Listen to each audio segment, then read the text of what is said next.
Ayo, Morning. how's it going? Hey, so Morning. I feel like we have to talk about what I'm really excited to talk about is Kendrick Lamar on the Super Bowl. That's Oh yeah. I feel like that's what broke the internet this weekend. Or I don't know about how you feel about it, but Definitely the talk of the weekend. I think so. I think so. That or Gulf of America. I'm not sure which which made more waves. A little bit of both.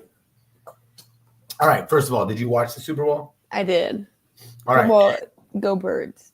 Okay. Forever. Yeah. I But was just rooting for the Eagles also, but I'm not, I'm not a particularly it's not like I'm a fan of them. I love to see someone who wins a lot lose. yeah. You always go for the underdog. Yeah, absolutely. Absolutely.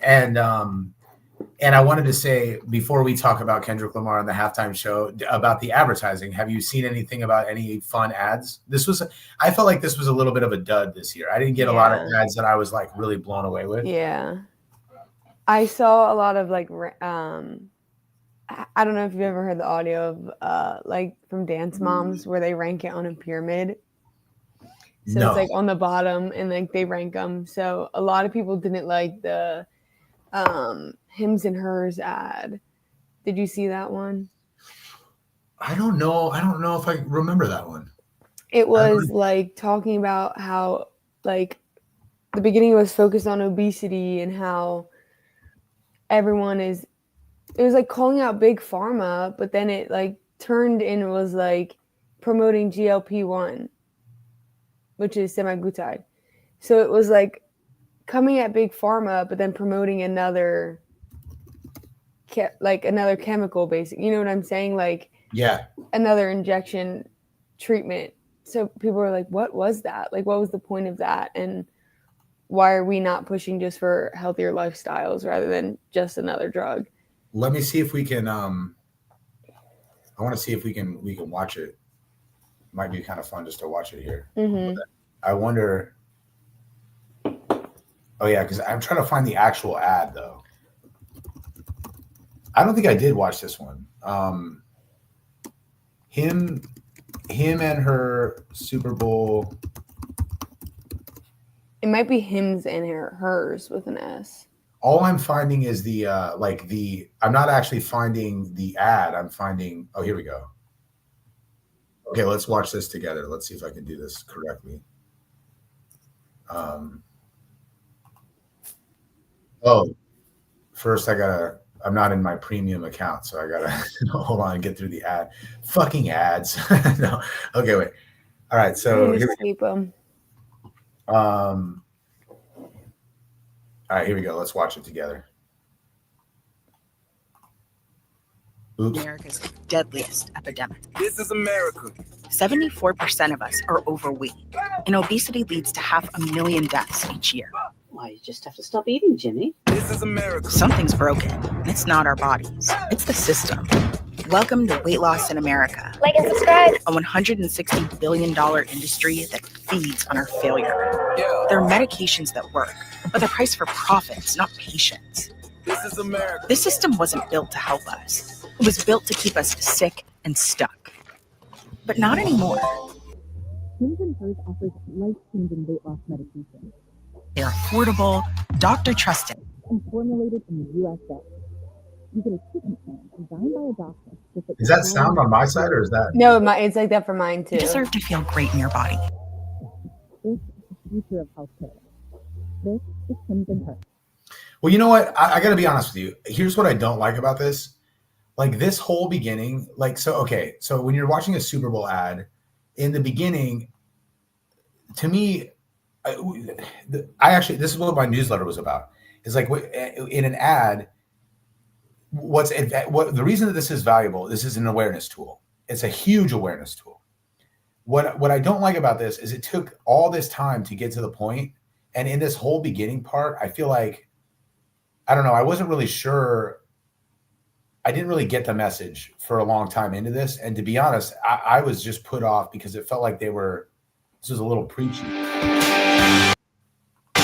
Obesity is America's deadliest epidemic. This is America. 74% of us are overweight. Like, I feel like it's almost like if I'm an overweight person, which obviously I have some experience in that You department, can speak to that. it feels like I don't know that I get that a solution is incoming. And I Yeah. wish that this was saying like, I wish that this And obesity leads to 500,000 deaths each year. Why, you just have to. I guess I on in terms of like replacing it with a different pill and stuff, that is, I suppose, a little problematic as well. But it's just from an advertising standpoint. I don't like it when they use that platform instead of like, to me, like, I guess my overall point is, if this is a big awareness vehicle, use the awareness vehicle. Like, use this as a way to create something that, I guess this did create a buzz. I was gonna say that it kind of did work. It got people talking. Like, yeah, but I don't know that everyone leaves with the brand in mind, or at least that's not I guess that's my overall point. Is that like in the beginning, I wish that they discussed the brand a little bit more. Well, to me now my question is like, do they? Because I really don't know anything about the brand. So like, do they sell anything other than semaglutide? Like, is that their only product, or like, is it other pharmaceutical drugs that are catered towards men and women's health? Like, that's what you would think, but you clearly don't know the answer to that. Yeah, we'd have to. I guess. I guess to a real degree, I guess we'd have to look it up. If we were, if we were moved, we would look this up.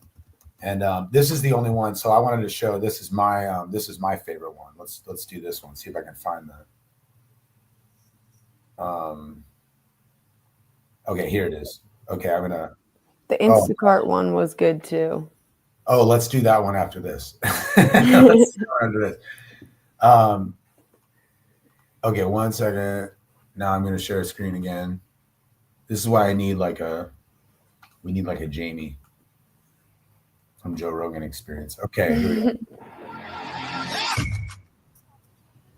Mountain Dew Baja Blast.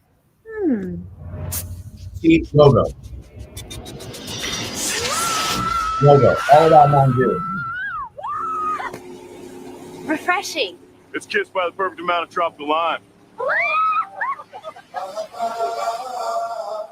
Nostalgia.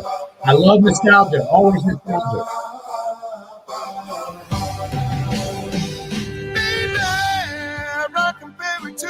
Hilarious. Do you know who that is? I know you're a little younger than me, so maybe you don't. You know who that is? You don't? Okay, that's okay. This is a guy named Seal, and he sings this song, Kiss from a Rose. And as soon as you start hearing the da da da da da da da da da, so this, to me, the reason I like this one, again, logo, they use nostalgia, they use humor. I'm not confused about where this, they don't always have to use humor, but I think in a Super Bowl ad, it is kind of that's what and so to me, like this one, I think this was a great ad. This made me think of Mountain Dew. It put Mountain Dew to me like in my mind for a little bit. It put Seal in my mind for a little bit, and I was like singing to a Kiss from a Lime, the next couple hours or whatever afterwards. So to me, this one was a great ad. What was the one that you said? Instacart. All right, let's find this one.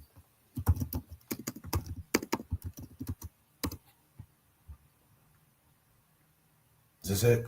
Yeah. Release the hounds. Oh yeah. Monkey baby. Oh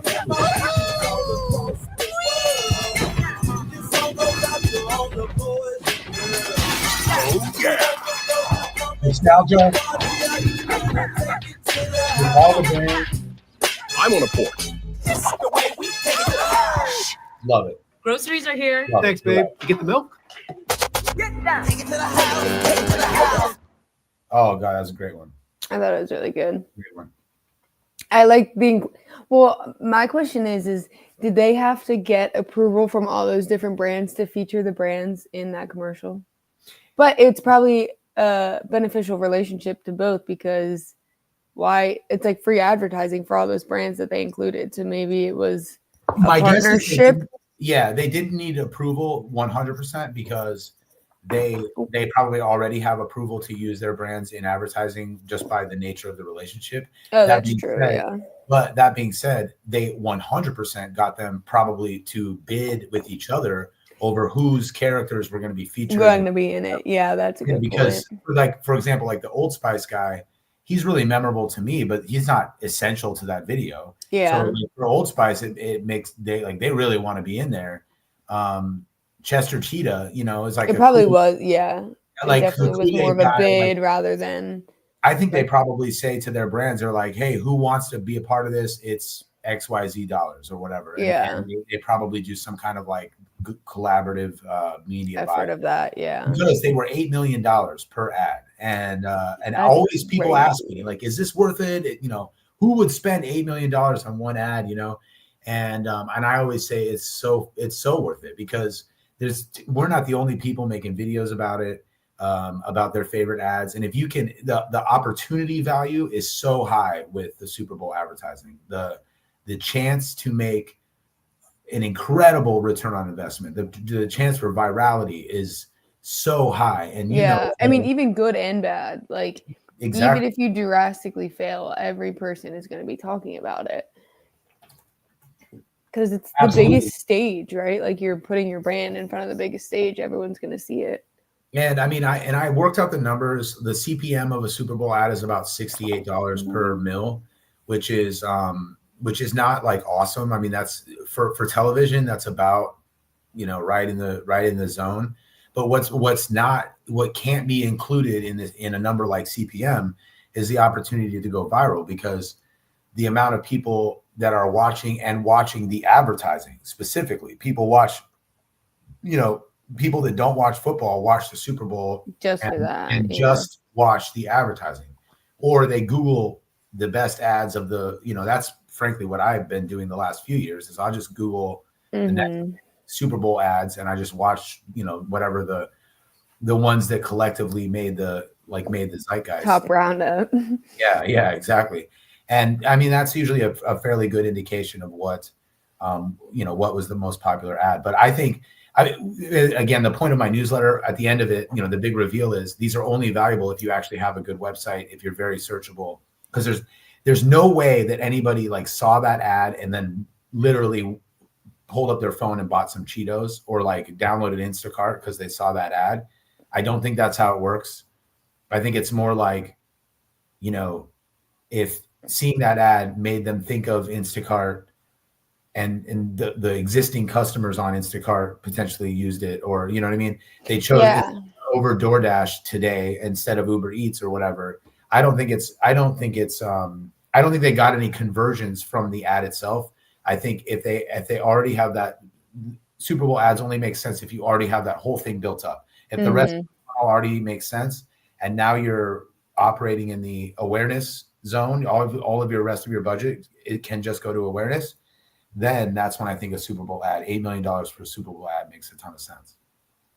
Yeah, I think a lot of just like, especially the Instacart one, it's just like the feel good brand message. Like they want people to think of Instacart and have like good feelings towards it. So if you have a good, like everyone, I don't know, like you said in the last couple ones, like nostalgia, that feeling of nostalgia for that commercial, like it kind of like brings you joy. So now anytime you think of Instacart, you're gonna be like, oh, do you remember their Super Bowl commercial? Like it was so cute, or like it was, you know, so it just leaves a good image of the brand in the consumer's minds. Yeah, and good image. And also, I just think I think like when it boils down to it, yes, you want it to be good, but also, I mean, definitely you prefer it to be good, but I think it's literally like remembering that brand the most and feeling like the closest relationship with that brand. And that's why I think that I like the nostalgia in these times, because that helps like skip a few of the steps. If you can say like, we also have this kind of nostalgic relationship with the Old Spice guy, with Chester Cheetah, with Seal, we also like this is a throwback. Hey, we remember this too. And so you're kind of like building a relationship there. I love when you can play on that nostalgia. Shane is really good at playing on the nostalgia too. He's one of the only people who ever takes my advice. and he's done a really good job of like leveraging that nostalgia on a smaller scale than a Super Bowl commercial, like just in his content, being able to like his audience is people roughly my age, for example, in I would say like 35 to 55, and so he plays on the nostalgia of like Grand Theft Auto and John Wick, and there's been a few games like or a few videos like that where he played on that nostalgia, and they did really well, like extremely well. And I think that's because I love when you can incorporate that into. Speaking of nostalgia, Kendrick Lamar. Let's talk about that for just a second, because okay, I have a couple thoughts about this. I'm excited to get your thoughts because, first of all, I am not very plugged in to Drake and Kendrick and their beef and like modern rap music. I'm very much stuck like in the 90s and possibly like the early 2000s, and then I pretty much stopped listening to new music. And so I don't know much about what's going on. Occasionally, I don't really either, to be fair. I can phone in a friend and ask Skylar, but he might know more than I do. But thankfully, I was going to say, thankfully, I've consumed a fair amount of content about it over the past few days from what I think are reputable sources on the topic. So yeah, I do have some thoughts. But what are your thoughts so far on Kendrick and Kendrick's performance and the affront to Drake? One, I loved it. It was probably like the first Super Bowl performance that I actually like just enjoyed the entire performance. What I liked about it, it wasn't like overly done. Like it was kind of just like focused on the music and the dancing, you know, like it wasn't like this humongous stage with these outrageous decorations and Kendrick on this like pole that's like ascending from the sky. You know what I mean? Like they're always so outrageous. And I like that it was kind of just like very simple and like focused on the actual performance. Number two, I liked the like performative art aspect of it, like the whole Uncle Sam part. And I think that went over a lot of people's heads. Skylar said that, so I'm just repeating it. So I'm agreeing. But I liked it. But then like you get on social media and then like you see, I don't know, I feel like your generation hated it. That was my general consensus. But I think me personally, my personal views about it, aside from the music, he's calling out the biggest like pedophilic ring going on in Hollywood. So that, you know, and they allowed it to happen. So for me, I think that was a big win in that aspect. But I liked it all around. So I first of all, let me just say that while many people, I did notice that many people in my generation did not get it, but I think they're in the same boat as me. Like I don't know this music, and the last like 2 years were like bangers for my generation. They were like the Dre one and 50 and all that, and Eminem. I mean that one was like literally like epic for my people, my decade of people or whatever, millennials I guess or whatever. But so I think that was part of it, is that they just didn't know all of the stuff that was going on. Yeah, like the lore of it. Yeah, and I think a lot of it went over their head. I'm really grateful that I listened to it's a podcast called Brilliant Idiots with Charlemagne and Andrew Schultz. I don't know if you ever listened to that before. So Charlemagne, since he was on Breakfast, I mean, he's still on Breakfast Club, but since he was on Breakfast Club, like back in the day when it was on the radio, I used to sometimes listen to that because I thought it would make me, cool or whatever, and like give me some hip hop knowledge or whatever, so I could talk about it with my friends at football. And so I've listened to him for 25 years, basically, and he's been explaining it. And so like his explanation of it leading up to the Super Bowl, that's the only reason that I got some of the references, because he was talking about it. You had a little bit of the whole time. Yeah. And they were saying like, like he'll never say the A minor part, or, that's what like kind of the general consensus was, like, he's not going to say that part. He's going to do a different verse that's more about California and rah, rah, rah, rah. And then he ended up, doing it, and he looked right at the camera. That was my favorite part. And like the smirk, cool. Like he knew what he was doing. Yeah. Oh, did. I mean, it was like very clearly he was doing it. And just the whole idea that what I think is kind of fun about it, or is like cool and cool to have lived through or to have witnessed, is that number one, it's like you don't usually get a clear victor in this type of beef, you know, and it's cool to see. So courtesy of Charlemagne and Andrew Schultz again. So, you know, with a grain of salt, take what I'm about to say, because I don't know what I don't know. But my understanding is that it started from Drake and J. Cole sort of calling, like saying that they were the best. And I don't know if you remember in that Michael Jordan documentary, there's a part where he says, and I took that personally, you know, and he's just talking about some guy who like looked at him funny, and he had this like secret beef with this guy that the guy had no idea that he had pissed him off, you know. And that's in the Michael Jordan documentary. I think that's kind of what happened, or it seems sort of like that's what happened, is that like they sort of said like, we're the best, which is obviously the most common thing in the world in rap music. And it seems like he took that a little personally and said like, nah, bro, like I'm the best. And then went out and like proved it in like the most like in the most flagrant way possible in terms of winning Grammys, literally winning Grammys. I mean, Drake put out an album this year too, and I haven't heard anything about his nothing. Beat Taylor Swift for Grammys. I mean, that's not nothing. Yeah. That's something. In this world today, that is not nothing. And so he beat Taylor Swift for Grammys and then performs that song, that verse on the Super Bowl. I mean, I don't know if Drake's a pedophile or whatever, any of that stuff, but that's some stunting. You know what I mean? There's no better word for it. He's just sea walking all over this guy's face, you know? And you can't and then his girlfriend literally sea walking on stage, or his ex-girlfriend, Drake's ex-girlfriend. When you know about that part, I mean, that's crazy. And I'm just like, that is just the wildest thing to do. And it's just really like, you know, pun intended, it's a next level one up of someone. It really is. It really was. It's really like just I had to end of him. Like there's no way Drake I don't know how Drake can come back from it and like spin it into any type of positive, you know, situation or like come out of it. I don't know. And the thing is like because through my 17-year-old, I have, you know, some idea of these kinds of things. Like she'll listen to music or whatever, and a lot of times it's Drake and a lot of times it's Kendrick, and she likes both of them really. And he's got some good songs, and you know, I mean, I don't think he sucks, Drake. Oh, I don't either. But like that's what's funny is, so I also am connected to high school girls, so I also observe their music taste. Sometimes very questionable.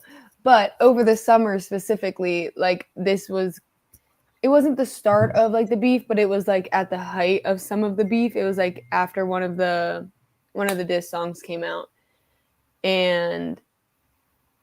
But Drake also, I don't remember the names of the song right now, but Drake also dropped a song too. And I was like in the car with 3 high schoolers and they put on the Drake song, and then the next song up was the Kendrick Lamar song. And I was like, you guys can't do that. Like you can't put the Drake song on and then put the Drake diss song on. Like you have to choose a side here. And they're like, no, like they're both good songs.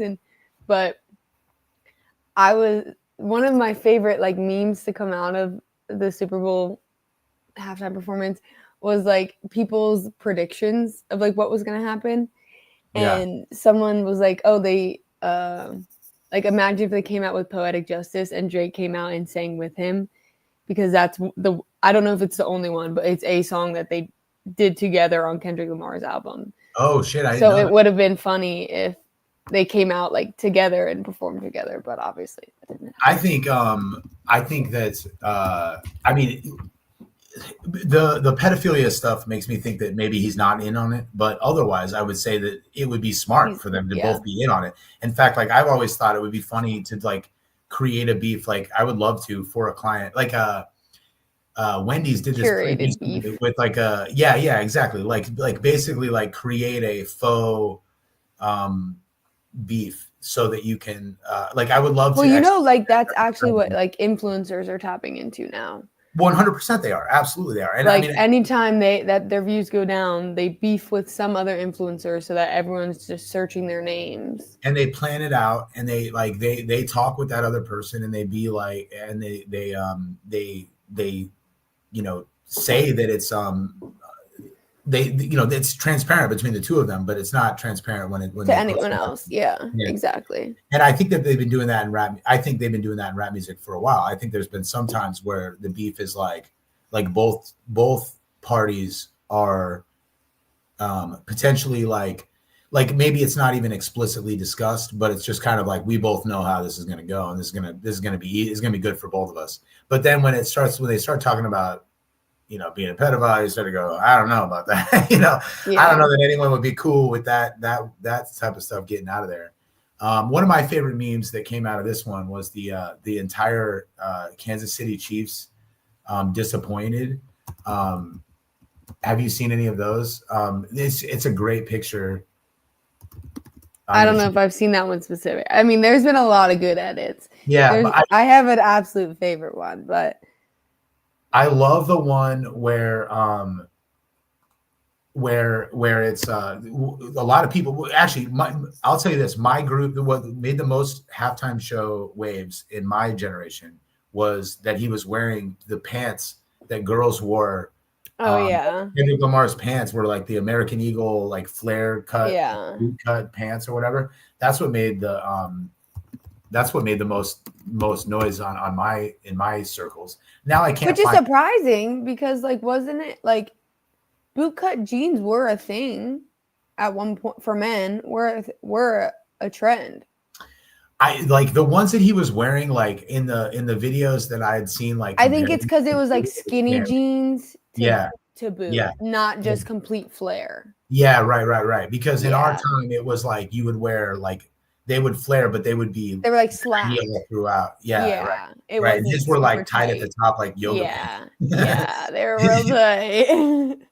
I can't find the one that I was looking for, but they have this one shot that I've seen with a bunch of different texts on it, and it's just the entire Kansas City Chiefs just sitting on the sideline like this, basically absolutely defeated, totally defeated. They're so fucking bummed out, and I love that, and I love just in general all the memes that you get out of a big event like this when everybody watches it. I would say a great strategy for any business, should there be a business watching 27 minutes into this, find a meme that someone else is talking about, and it's such a great if you can match something that's popular in the zeitgeist and a funny industry specific joke, when you can tie those things together, the zeitgeist that's someone else. That is such a nice that's great. And that's so hard to do because there isn't very often where there are these big zeitgeist events. Usually everything's really niche, and we were just talking about what resonated with each demographic with the Super Bowl.